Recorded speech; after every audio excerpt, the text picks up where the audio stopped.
Hello, বসে পড়েছো?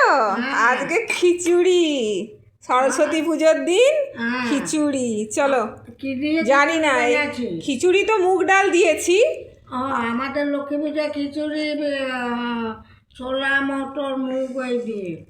আরে আর একটু নাও, একটু ফুলকপি দিলাম, খাও। আশ্চর্য তো। না না না, একটা ফুলকপি নাও, ফুলকপি নাও। না খেলে হবে, দাঁড়াও দিচ্ছি। সে তো জানি যে লক্ষ্মী পুজোর সময় আমাদের ছোলা মটর আর মুগ এই 3 ডালের খিচুড়ি।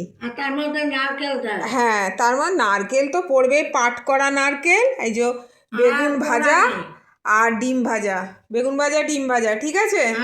একটা নাও বেগুন ভাজা। কি বলছো? খেয়ে দেখো, খাও খাও খাও।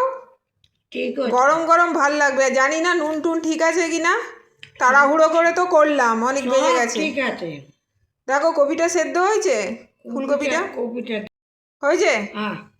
দেখো খাও, দিচ্ছি। চাটনি নিয়ে এসেছি, চলো। দেখলে কত তাড়াতাড়ি করলাম? কই বললে না তো। সত্যি কত তাড়াতাড়ি করলি। কি করব, তোমাদের তো না করলে হবে না, তোমাদের তো সময়ে খেতে দিতে হবে, তাই না? কি কি বলছো? খিচুড়িটা দারুণ বানিয়েছে, জমে যাবে। জমে যাবে? কি জমে যাবে বলো? যে গরম খাচ্ছ বলে, ঠান্ডা হলে আর ভালো লাগবে না। পাতলা খিচুড়ি ভালো লাগে না না, গরম তুমি যাই খাও ভালো লাগবে। তো এই হচ্ছে আজকের খিচুড়ি, চাটনি, এই বেগুন একটু বড় বড় পিস করে বেগুন ভেজেছি, আর এই হচ্ছে চাটনি। এই হচ্ছে আজকের সরস্বতী পুজোর দিন মেনু করেছি।